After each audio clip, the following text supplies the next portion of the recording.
How do you design an easy level for a video game? Seriously, despite the name, it's something that's really hard to get right. Generally, easy levels show up at the very start of a game in order to teach you how to play it and prepare you for the inevitable difficulty spikes. If you don't get them right, you either won't be prepared for the actual levels, or you'll get stuck before you even reach them. But once you're far enough into a game, easy levels aren't fun anymore, you're too good for them. Of course, they still work really well for narrative purposes or something small like a bonus area, but in general, they exist to get you started, you're not really going back to them. So what about in Geometry Dash? This game has a near infinite number of community-made levels spanning every possible difficulty, and sure enough, this includes easy levels. But unlike other games, there's a reason to check them out. They're short, they give rewards, and it's just fun seeing what creators are making. In fact, a lot of the most liked levels in the game are easy ones thanks to their low barrier to entry. But if you've been playing the game for a while, you might have noticed that something has happened to them. Even though it's the lowest possible difficulty grade, easy levels still require some effort to beat. Like with any level in Geometry Dash, you need to be constantly paying attention and reacting to what's coming up. But as time went on and the game continued to update, this golden rule somehow got lost. Nowadays, a lot of easy levels basically play themselves. Although they look good visually, sections of them are completely empty, and most mistakes made by the player are automatically corrected. Easy levels have obviously never been about challenging yourself, but when I look back at older ones like Retray, they're so much more fun and engaging compared to modern levels where I just feel bored. This video aims to answer a simple question that's somehow also pretty complicated. What happened? To start things off, I feel like I should give a quick rundown of Geometry Dash's rating system. If you're new to the game, it's very simple, and if you're an experienced player, you can tell that I'm lying. When uploading a Geometry Dash level, you can request a difficulty from 1 to 10 stars. 2 is the easiest, 10 is the hardest, and 1 means the level plays itself. If your level is good enough, a moderator will check it out and also request a star rating. From there, the developer, RobTop, has the final say. Once it's been rated, beating the level will reward you with that many stars, which provides an incentive to actually play the level. Usually people have a good idea of how hard each star rating is, so in most cases the difficulty you request will end up being the level's final rating. That being said, difficulty can be pretty subjective at times. Levels might feel easier if you're good at specific game modes, or if you're the one who spent hours actually making the level. Levels get misrated all the time, but unless it's a demon, which is the highest difficulty, it usually doesn't matter. Personally, I think 1 and 2 stars are accurate, 3 and 4 are basically the same, as are 5 to 7, 8 stars are fine, 9 stars are usually easy demons, and easy demons are either 9 stars or medium demons, which means that all the real medium demons are lame since all the good ones got rated easy instead. Look, I needed at least one hot take for this video. On the other hand, I think everyone can agree that the actual moon difficulties for platformer levels look something like this. But that's a problem for another day. This video is about classic levels. Anyways, if you look at the breakdown of each star rating, 2 star is the least popular difficulty, making up only about 1.6% of rated levels. Yes, there are more completely automatic levels than them. Why's that? Well, like I said before, who wants to play easy levels? Even if you're brand new to the game, you're probably playing the built-in levels, not these ones. And since no one wants to play them, most creators don't want to make them either. They're super limiting design-wise, and there's just not much of a payoff. Let's take a look at a couple examples and I'll show you what I mean. The most iconic easy level in Geometry Dash is probably Stereo Madness since it's the first level of the game and it doubles as a tutorial. There's definitely custom levels that are easier than it, but I think this level sets a good baseline. Notice how everything in this level is very straightforward. Most spikes are pretty easy to dodge, platforms are clearly laid out, and the whole thing is designed in a way where an experienced player can pretty much autopilot through the entire thing. Now, take a look at the first level of Geometry Dash World, Payload, because this level manages to get the exact same point across in just 20 seconds. Easy spikes, a couple of platforms, and you're good to go. As simple as the level is, there's still constantly stuff to react to, so you can't look away for too long. But custom levels aren't meant to be tutorials, so what about some of those?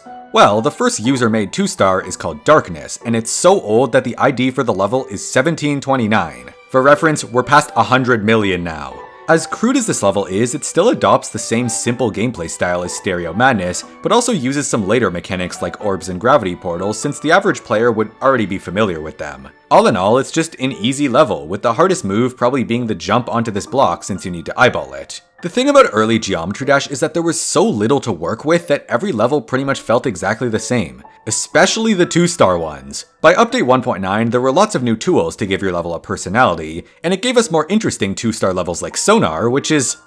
This is just a copy of Stereo Madness's gameplay with some new game modes. It's the most downloaded easy level, and I think it leaves a great impression for new players, but there just isn't much to say about it. So let's take a look at Lucid Dream, which released just a few days after 1.9 released. The level had some really cool effects for its time, and the purpose of the level was clearly to show them off. Of course, there was still gameplay to go along with it. There's lots of late game mechanics like speed portals and new game modes, but again, it works because this level isn't a tutorial, you know these things already. The whole catch is that the level is just easy. Take the ship part where you simply have to stay high or low depending on where the arrows point, or the spell part where you alternate back and forth. The level has some pretty long pauses between certain jumps, but there's still enough going on for it to keep your attention.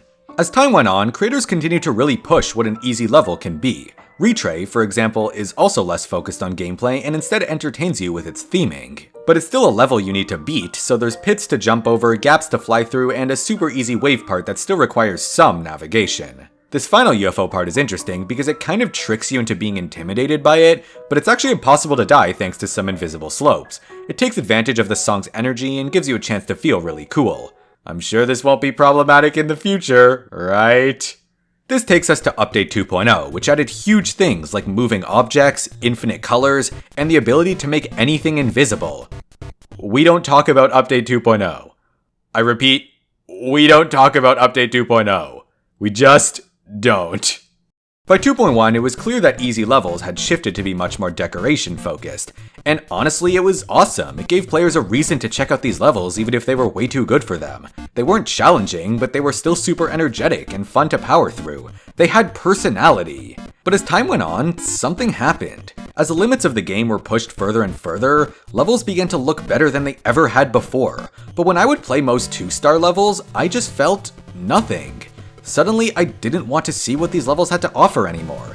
It wasn't until now that I finally started getting that feeling of boredom. That feeling when you're well into a video game but get presented with something way below your skill level. Something that doesn't innovate in any way and gives you no reason to stick around.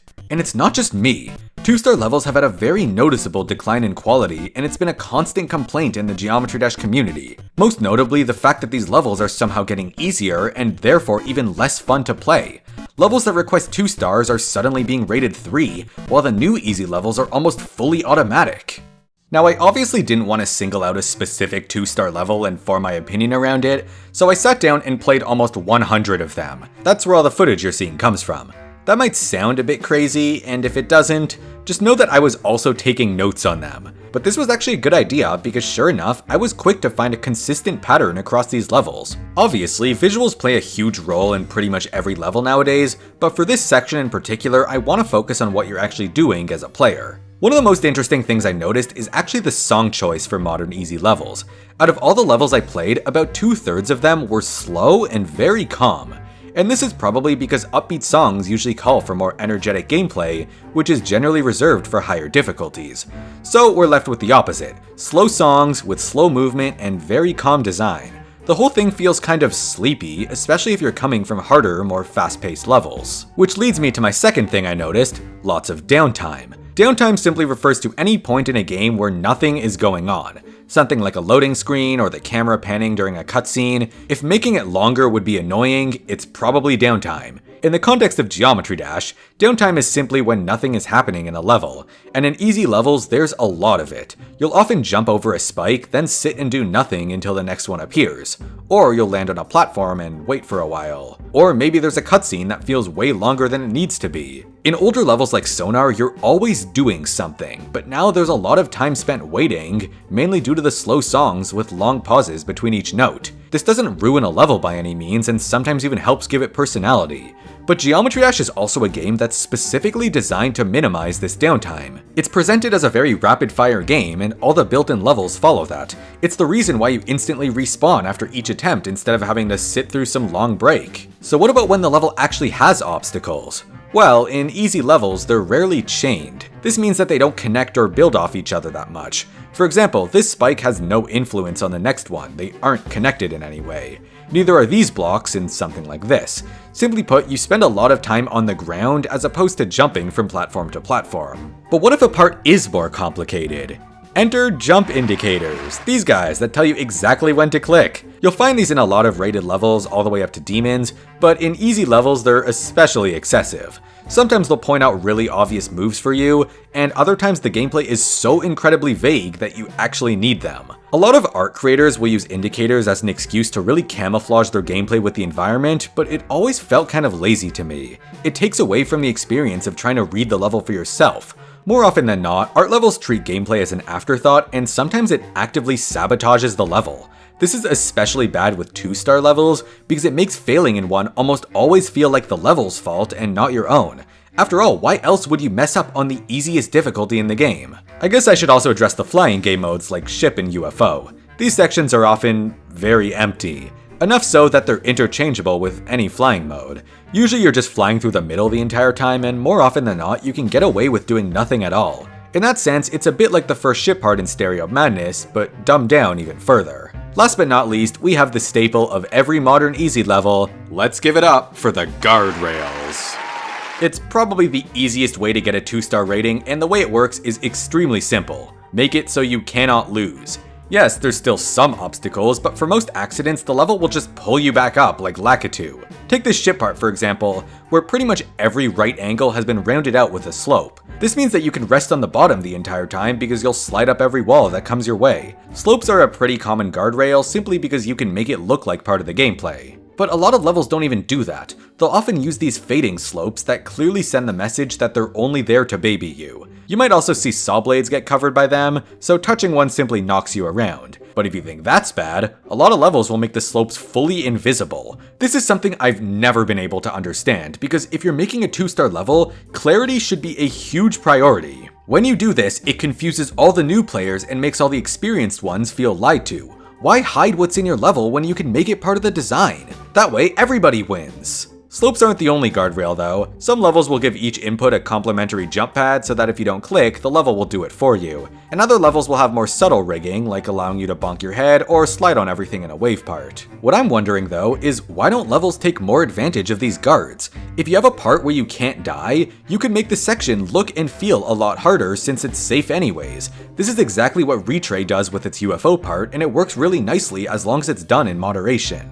Anyways, thanks to all these strategies, a handful of easy levels only require a small number of clicks. There's even a level called Closer, which obviously expects you to play it, but there's so many guards in place that it's actually beatable by doing absolutely nothing. Though part of me wants to believe that this level was made as a sort of commentary on easy levels, since it wasn't even requested to be too. So yeah, that's modern 2-stars in a nutshell. Slow song, easy jumps, lots of downtime, and your hand is being firmly held through the entire thing. But if you look at some of the older 2-star levels, it's clear that you never needed any of these to get that rating.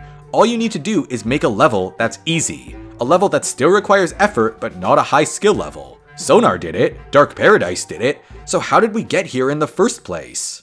The naive answer would be that rate standards have changed. Most people say that an old 2-star level would land at 3 or 4 now, because modern ones keep lowering the bar more and more. But I actually disagree with this. The standards have obviously changed a little bit, but I think most of the problem comes from our assumptions. Geometry Dash levels don't just appear. Every single one is made by a real person who made real decisions for real reasons. Every time a level is uploaded on the servers, it means that a creator was motivated enough to finish something that they wanted other people to see. It sounds kind of silly, but think about it. All those 2-star levels that basically play themselves have a lot of decisions that went into them. So why are creators choosing to do this?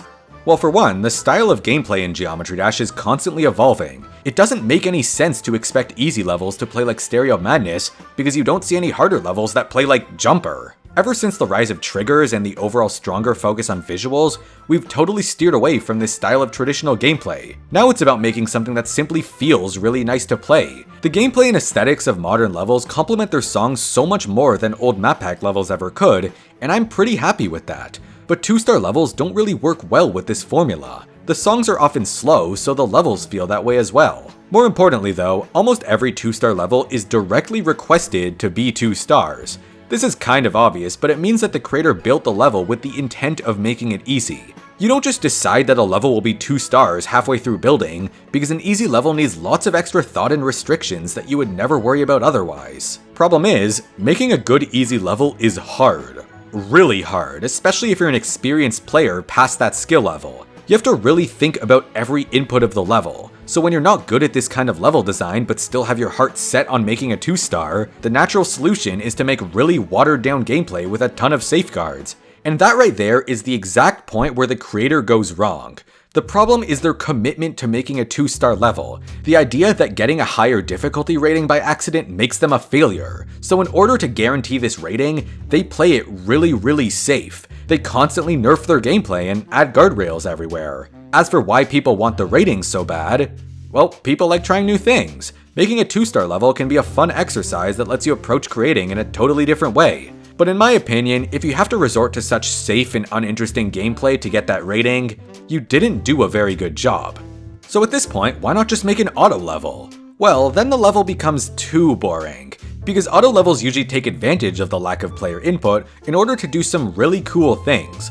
So unless your 2-star level is like 90% focused on the effects and visuals, it's not worth it. Also, some people, me, are too impatient to even sit through an auto level. I only really play them for list rewards, and if I don't find one interesting, it feels like I'm sitting there waiting for an ad to finish. But then again, does inserting really mediocre gameplay at the last minute make it any better? Oh, also, I guess we should look at the other end. What about the levels that did put more thought into their gameplay and got rated 3 stars instead of 2? To answer this, I actually decided to take a look at a bunch of these levels, specifically normal levels that requested 2 stars. And surprisingly, they're not much harder.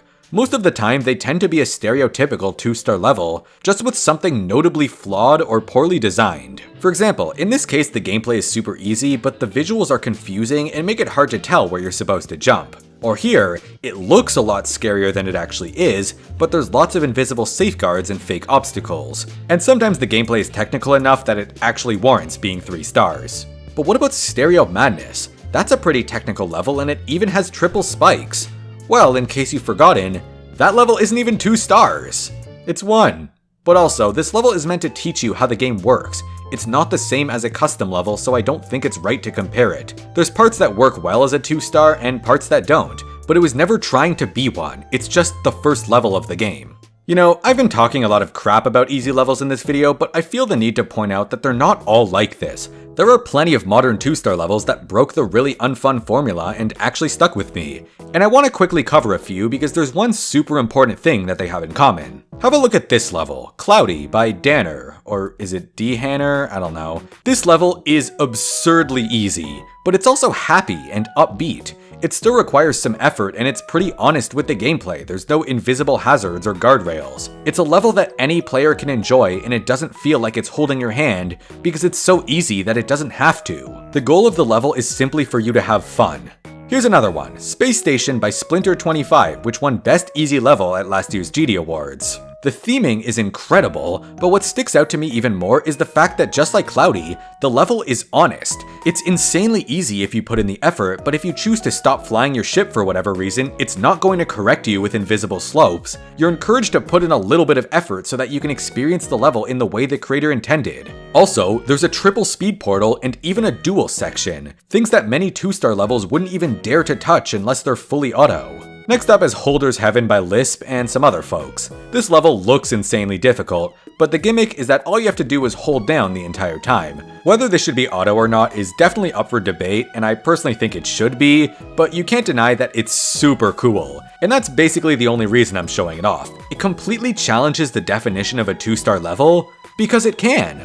Finally, we have Cosmic Dolphin by Megamix, made for the Deeper Space project, which consists of some more traditional style levels. Yes, this level is rated 3 stars, but that's because it didn't request a difficulty. I wholeheartedly believe it would have gotten 2 if they pushed for it, but since they didn't, the stereotype got the best of it. This one's just a great level all around. The gameplay is easy but super creative, and as usual, you actually have to participate. Every corner of this level has so much life, and it's what keeps me coming back to it even if I don't feel any challenge. So what exactly do these levels have in common? Being fun? Because that's kind of subjective. No, actually, it's something that's both really subtle, but also something that couldn't be more obvious. These levels have a target audience. What I mean is that these are levels that any player can enjoy.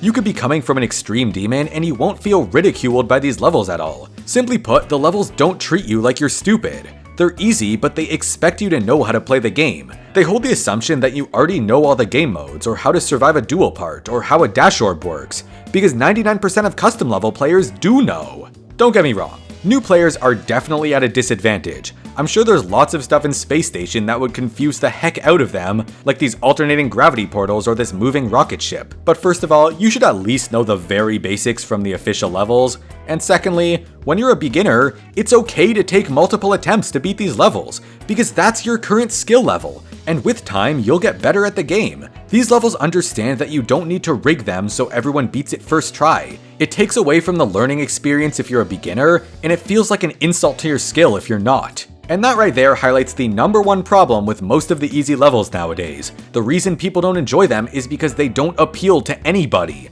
There is no audience.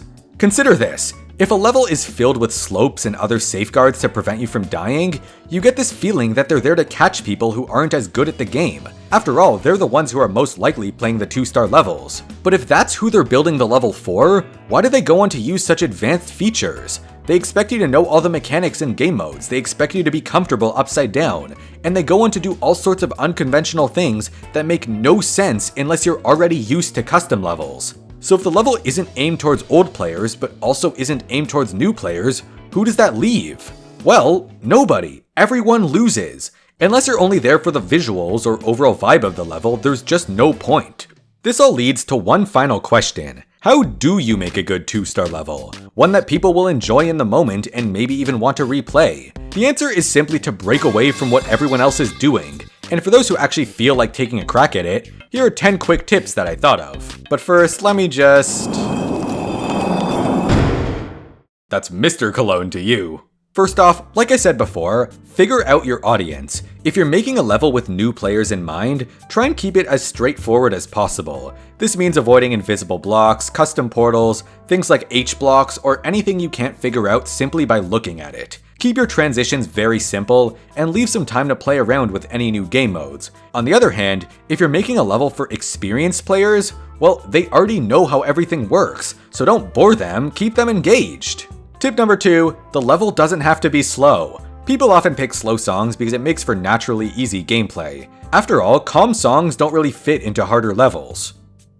I stand corrected. But yeah, this has never been a rule. Look at how levels like Sonar or Retray handle this. Number 3, study the levels you like. Everyone has different taste in levels. Maybe you disagree with everything I've said in this video, and in that case, I don't know why you're still watching, but this tip still applies. Replay those 2 or 3-star levels that stood out for you, figure out why you like them so much, and use it as a starting point for your next project. Number 4, strike a balance with the visuals. If you want to make an easy level, one of the most important factors is clarity. You are free to go as hard as you want on the decorations, in fact I encourage it, but all the solid blocks and hazards need to be as clear as day. There should be no confusion surrounding the hitboxes.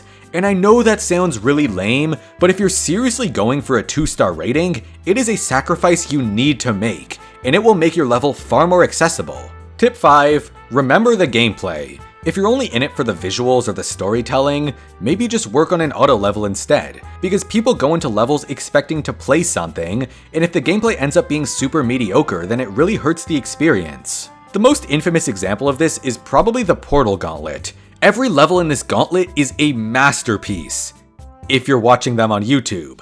As soon as you're in control, it's hard to focus on anything the creator intended because you're constantly worrying about the tiny obstacles that will kill you and force you to restart the XL level all over again. That's not to say these levels should be auto, I just personally think the gameplay needs to feel a bit more natural so you're not constantly paranoid as I was.